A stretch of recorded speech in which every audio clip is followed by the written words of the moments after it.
Ce podcast est proposé par Jinkyo, la communauté des talents de l'information. Retrouvez-nous sur jinkyo.com et échangeons sur Facebook et Twitter.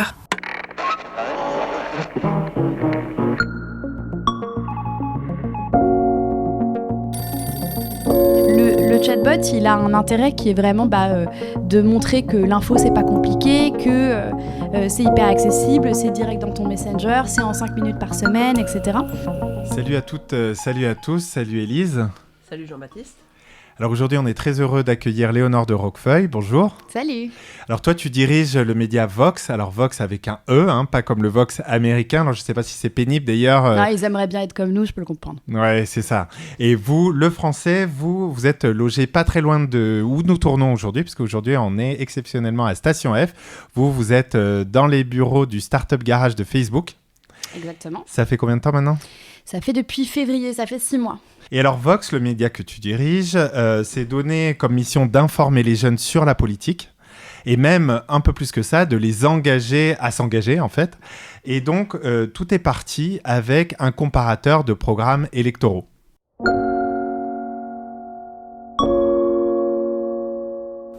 Monsieur Macron, comme tous les candidats, vous avez essayé de nous parler.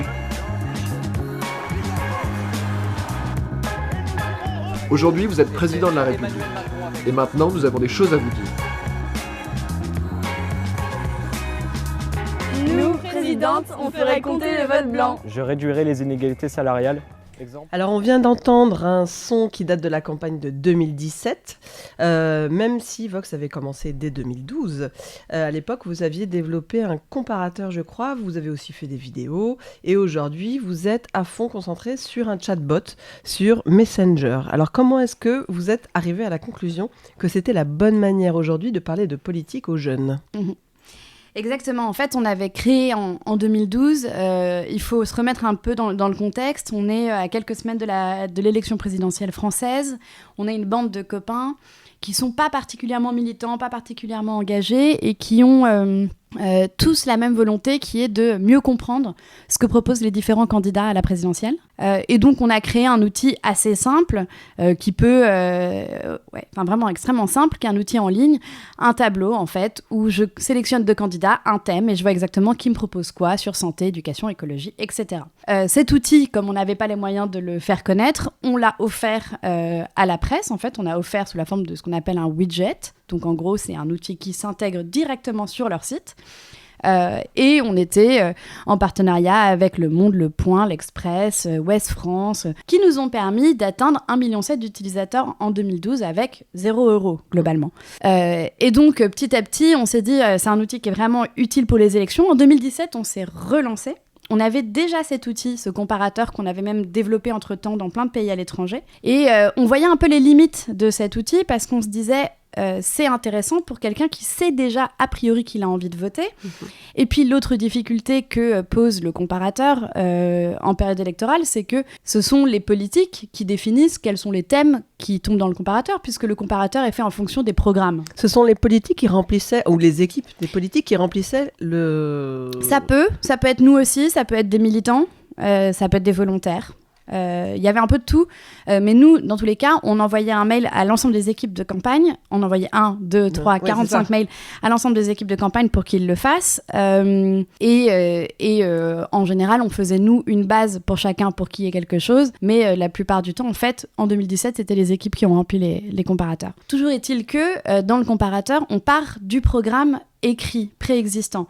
Le problème, c'est qu'en ce moment, dans notre démocratie, on voit bien que de plus en plus de citoyens aimeraient que les politiques se positionnent sur des sujets qui ne sont pas nécessairement abordés dans les programmes politiques. Et en fait, on s'est dit, ce serait bien d'avoir un outil qui permette de poser des questions aux candidats et d'avoir en fait une sorte de programme citoyen, en fait, en réponse aux requêtes citoyennes.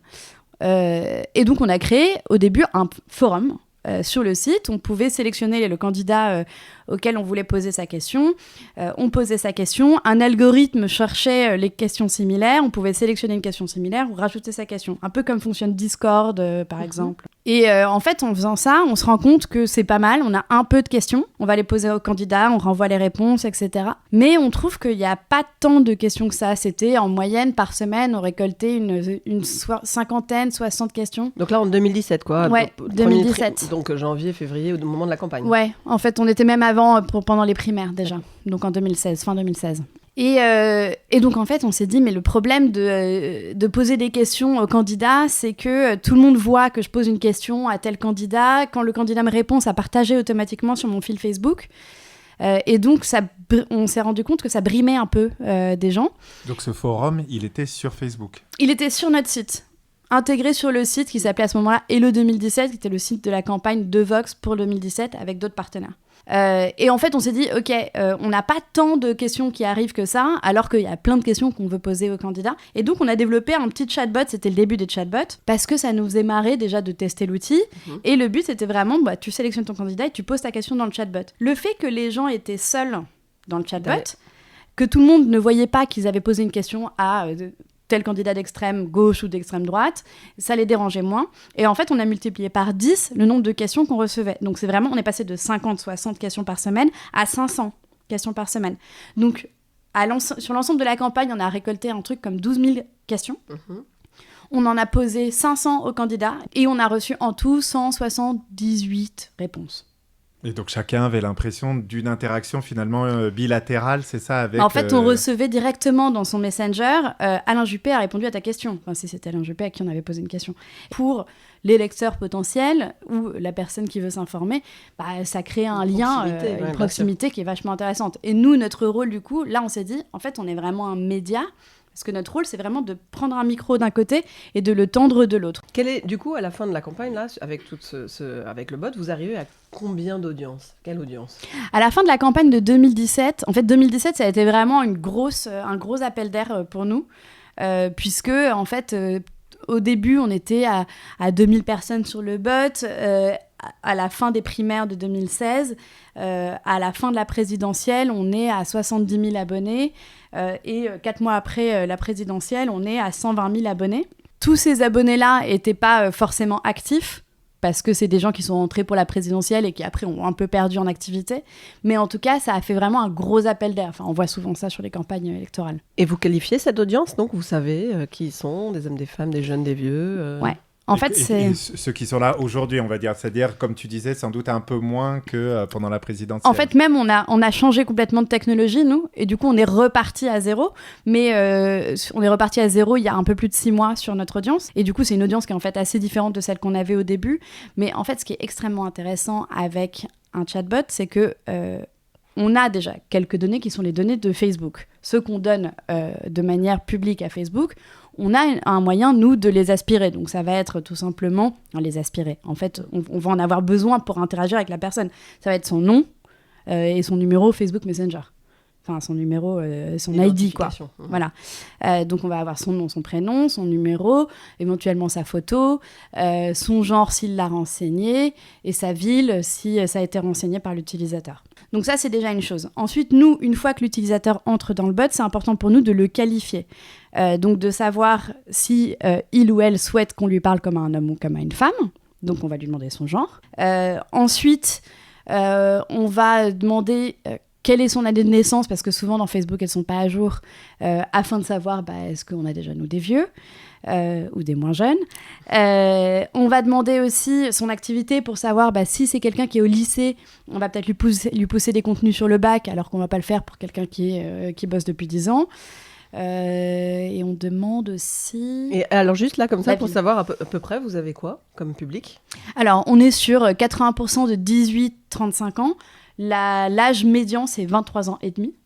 Et on a en majeure partie des jeunes femmes. C'est 51% de jeunes femmes, 49% de jeunes hommes. Et ce qui est intéressant, ce qui est assez rare en fait sur un média qui parle de politique. On voit bien avec d'autres partenaires qui sont dans les mêmes c'est plus masculin. C'est beaucoup plus masculin d'habitude. Et nous, ensuite, ce qui est intéressant, c'est que nos utilisateurs les plus actifs sont en fait des utilisatrices. Et alors aujourd'hui, donc après cette expérience présidentielle, enfin ces expériences présidentielles, aujourd'hui, Vox, c'est quoi ? Qu'est-ce que vous faites exactement avec cette fameuse audience ? Qu'est-ce que vous lui proposez comme contenu ? Comment vous travaillez ? En fait, aujourd'hui, c'est assez simple. Nous, notre objectif, c'est de réconcilier notre génération avec la politique avec un grand P. Donc, qu'est-ce que ça veut dire, la politique avec un grand P ? En fait, ça veut dire les thèmes de société, les thèmes civiques. C'est comment est-ce qu'on fait société, comment est-ce qu'on apprend à vivre ensemble. Donc, une fois qu'on a dit ça, on n'a pas dit grand-chose, si ce n'est qu'on traite de tous les sujets sérieux. Voilà. Et alors, vous leur parlez tous les combien ? On parle 2 fois par semaine par le chatbot. Donc, en fait, l'ensemble de nos abonnés vont recevoir le mercredi et le week-end au moment de leur choix. Enfin, le mercredi ou le jeudi et le week-end au moment de leur choix.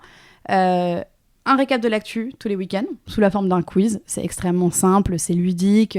Enfin, simple, ça dépend à quel point on suit l'actu. C'est ludique et le but, c'est à chaque fois de, par le prisme de « tiens, viens, on va s'amuser à tester un peu si tu as suivi l'actu », on va recontextualiser à chaque fois les news et vraiment te pousser, toi, utilisateur, à donner ton avis, à réfléchir à ce que tu en penses et à l'issue du quiz, tu vas donner ton avis. Donc ça, c'est un produit, on appelle le récap. Et une deuxième chose qu'on fait, c'est tous les mercredis ou jeudis, on envoie un débat. C'est-à-dire qu'on prend un débat qui est dans l'actualité tiède et sur lequel on va interviewer, souvent en partenariat avec un autre média qui s'appelle Le Dranche, des experts qui sont pour ou contre. Et en fait, on va, sous la forme de conversation, pouvoir échanger avec ces experts. Donc les sujets, ça peut être la consigne dans le cadre de la loi... sur le gaspillage, ça peut être est-ce qu'il faut ouvrir des chambres d'urgence pour les violences conjugales, voilà, c'est assez large. Et souvent, c'est notre audience en fait qui choisit le sujet qui sera traité la semaine suivante.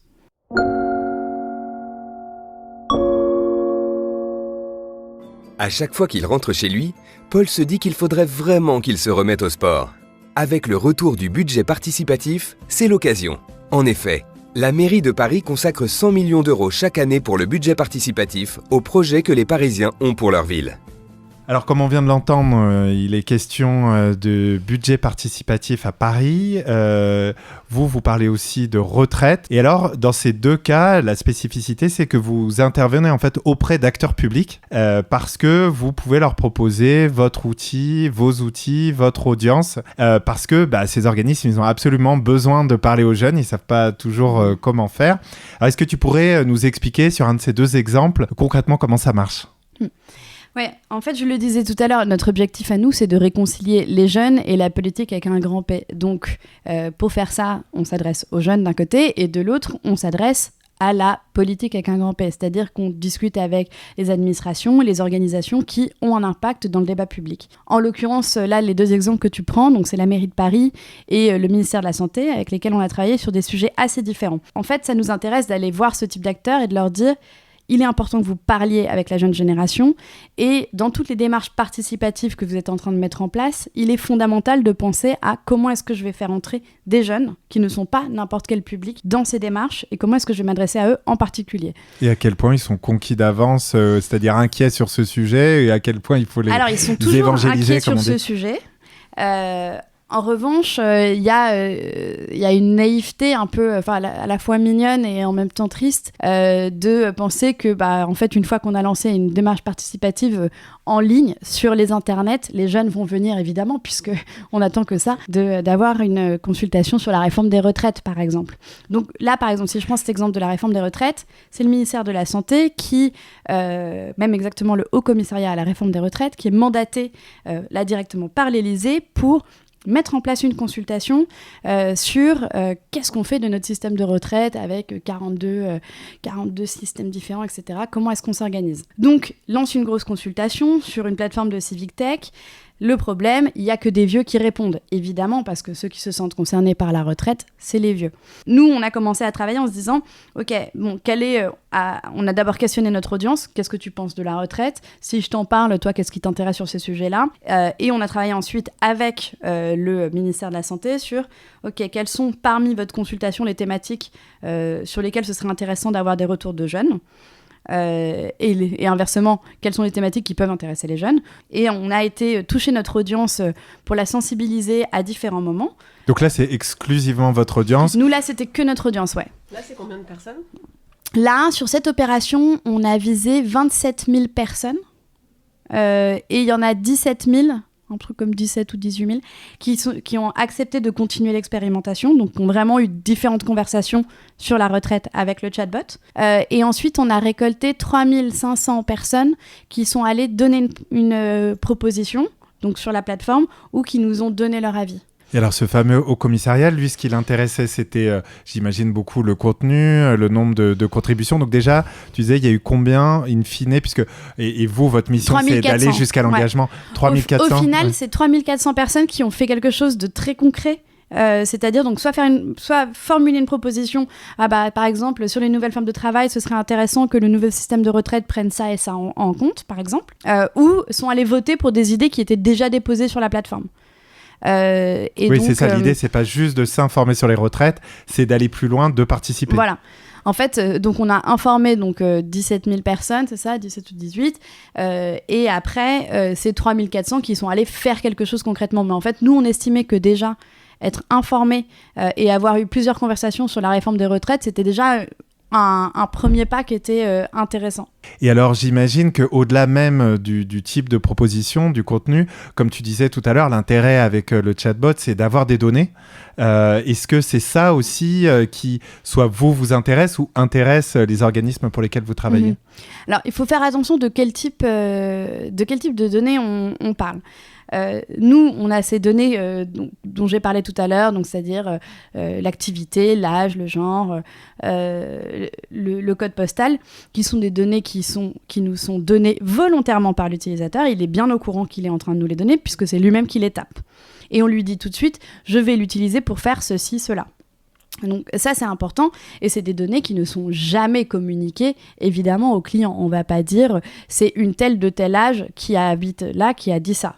Non. Et par contre, on aura envie de savoir, est-ce que c'est on des va jeunes, avoir des femmes, des Parisiens on ou va pas. l'utiliser pour faire des statistiques et on va aussi l'utiliser, nous, pour proposer un service plus personnalisé à ces personnes-là, évidemment. Mais là, ce qui est intéressant pour un client comme le ministère de la Santé, ça va être vraiment, tiens, est-ce que vous pourriez nous donner le signal faible dès 18-35 ans sur la réforme des retraites? Est-ce que c'est quelque chose... Déjà, est-ce qu'ils sont au courant? En fait, c'est une façon de faire une sorte de micro-sondage. Ça vaut ce que ça vaut, parce qu'en termes de représentativité, c'est pas dingue. Mais en fait, la masse, d'une certaine façon, peut un petit peu neutraliser les enjeux de représentativité. Puis nous, on est capable de dire, voilà, c'est des jeunes actifs qui ont répondu ça. Et eux, ils savent bien qu'ils peuvent pas dire, les jeunes pensent que... Pour rebondir sur l'utilisation des données, vous, juste parce que je ne sais pas comment ça se présente en fait quand on gère un bot Messenger, vous récoltez tout ça dans un tableau?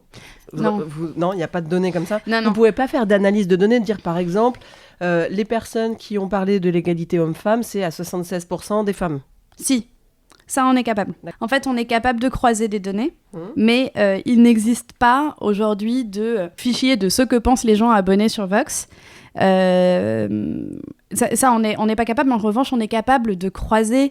Il y a cette cohorte d'abonnés qui nous a demandé d'être tenus au courant des sujets sur l'environnement et qui, d'ailleurs, si on croise avec le genre, l'attribut du genre, on est capable de dire que dans la cohorte qui s'intéresse le plus à l'environnement, 70% sont des jeunes femmes. Aujourd'hui, c'est ça l'essentiel de votre modèle économique. C'est effectivement accompagner des organisations qui souhaitent faire de la pédagogie et consulter ou mobiliser les jeunes générations autour de sujets du débat public.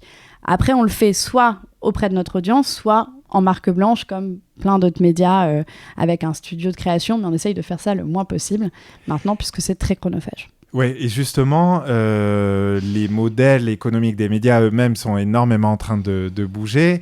Du coup, par rapport à ça, toi, comment tu définirais votre modèle? Est-ce que c'est finalement, in fine, la formation, l'information, le média engagé? Je dirais que nous, en fait, ce qu'on fait, c'est vraiment du journalisme pédagogique qui vise à engager. Ouais, donc je ne sais pas ce que ça veut dire exactement, mais en gros, nous, vraiment, ce qui nous intéresse de monétiser, c'est vraiment l'engagement. C'est comment est-ce que je fais en sorte qu'on construise une génération qui, demain, se rende compte qu'elle a le pouvoir de changer le monde et qui sait comment le faire. Je pense que c'est ça, nous, notre vision à long terme. Et en fait, on pense qu'il y a des acteurs qui ont intérêt à financer ça, à financer une génération qui a envie de faire des choses. Mais tu dis journalisme, c'est intéressant parce que normalement on estime que le journalisme ne peut pas être payé par le Haut Commissariat, par exemple, pour les retraites, hein, sinon il n'est pas indépendant. Donc où est-ce qu'elle est votre limite là-dessus, par exemple ? À partir de quand vous aurez peut-être un client qui, au lieu de vous demander juste de faire remonter les questions des jeunes, vous dit faites aussi passer tel message ? Oui, bien sûr. C'est vrai que j'utilise le mot journalisme. Nous, on se décrit jamais comme journaliste en vrai. Je sais pas pourquoi j'ai dit ça. Parce qu'en fait, d'ailleurs, on n'est pas journaliste. Et nous-mêmes, on fait pas du reportage, etc. En revanche... Vous êtes un média. Oui, on est un média. Oui, non, je sais pourquoi je t'ai dit ça. Parce que tu m'as demandé quel type de journalisme. Comment est-ce qu'on se qualifierait ? Et je t'ai dit plutôt du journalisme pédagogique. En fait, oui... On a des clients qui peuvent nous dire moi, en fait, ça m'intéresse de parler aux jeunes parce que j'aimerais les sensibiliser. Sensibiliser, ça veut dire ce que ça veut dire. Sensibiliser dans un sens, évidemment. Et nous, c'est à ce moment-là qu'on arrive avec nos gros sabots et avec ce qu'on a appelé une charte de neutralité. Au début, on s'est dit que personne n'allait jamais vouloir signer ça. Et en fait, les acteurs eux-mêmes se rendent compte qu'ils ont besoin de faire émerger des débats sincères sur ces sujets-là. Donc en fait, nous, on fait signer à ces clients cette charte de neutralité. On va demander aux clients de nous donner des ressources, parce que quand on est le ministère de la Santé, on a un paquet de ressources sur les retraites. Et ensuite, nous, on leur dit, voilà, merci, nous, on va rédiger nos contenus, vous n'allez pas les voir avant qu'ils soient publiés. Et en fait, ce qui nous a bluffé, c'est qu'ils acceptent. En fait, ils viennent chercher ça, ils viennent chercher cet équilibre dans les points de vue chez nous.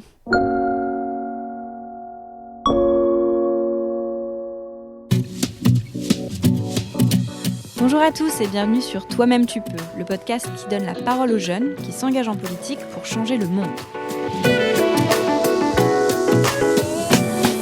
Je le dis avec toute ma conviction, it's not me. Je crois qu'il y a des gens qui travaillent à quelque chose, qui travaillent avec une grande énergie. They continue to inspire all of us to action.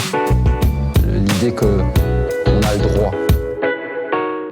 Je m'appelle Esther Valensic et Toi-même tu peux, c'est le podcast de Vox, le média qui réconcilie les jeunes avec la politique.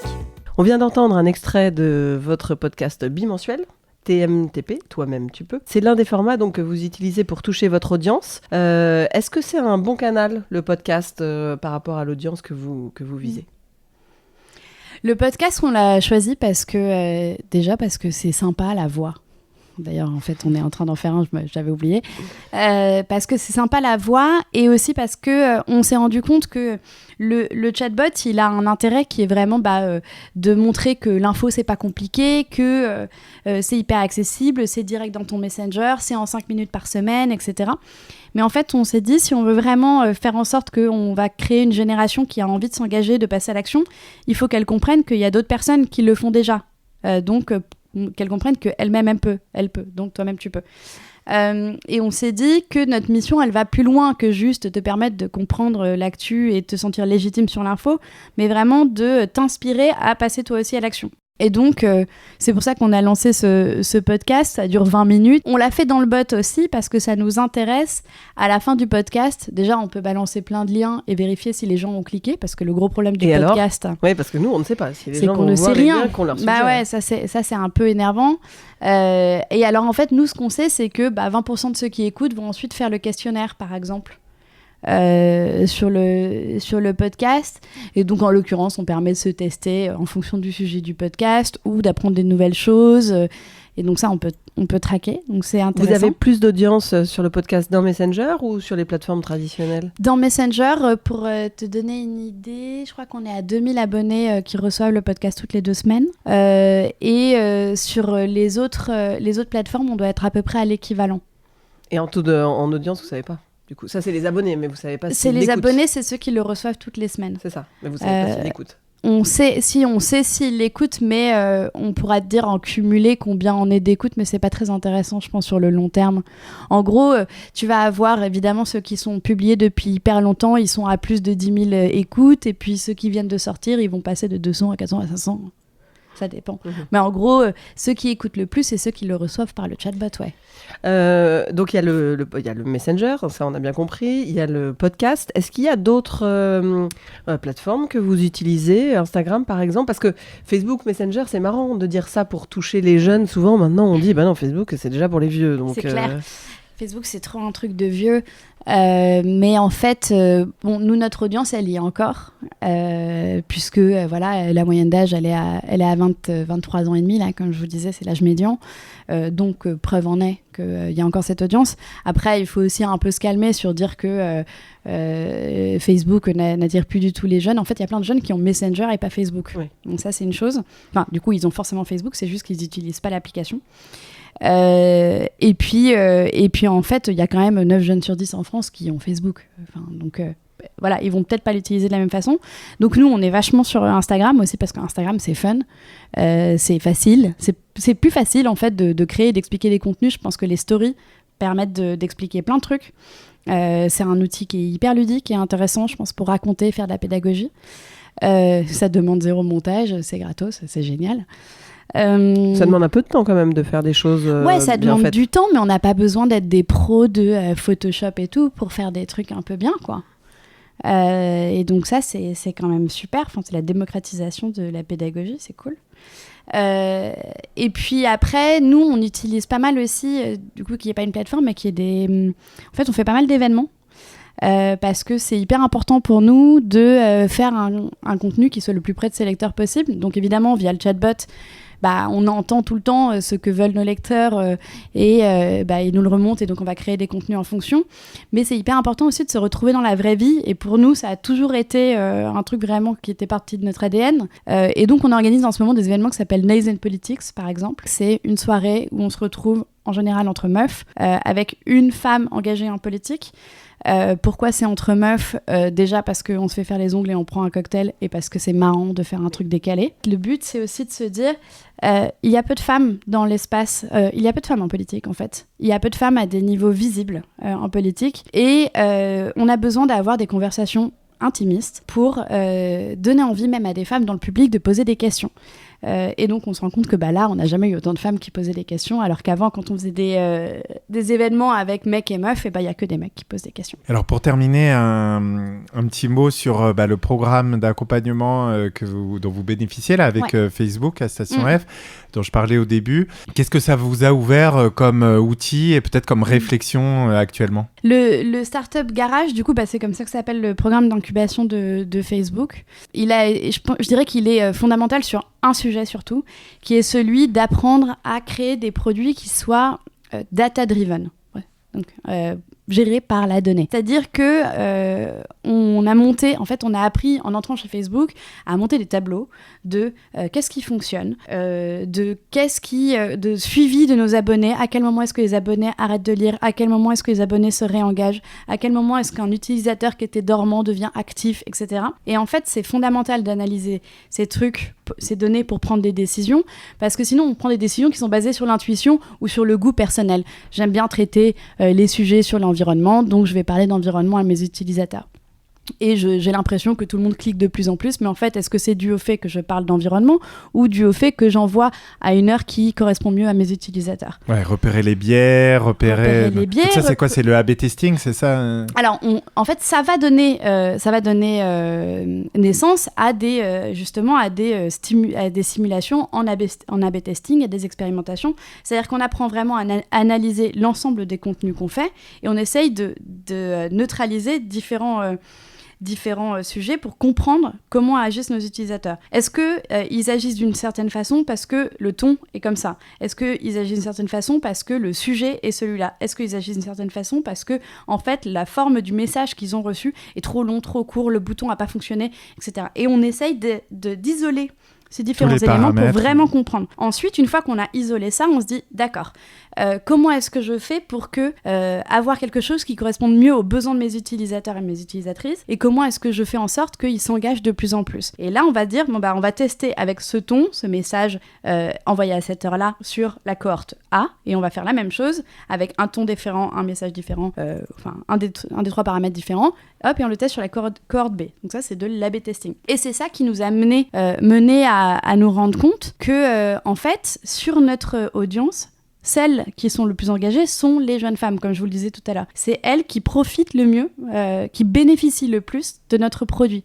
Quand elles arrivent sur Vox, elles disent qu'elles se sentent moyennement informées, voire mal informées.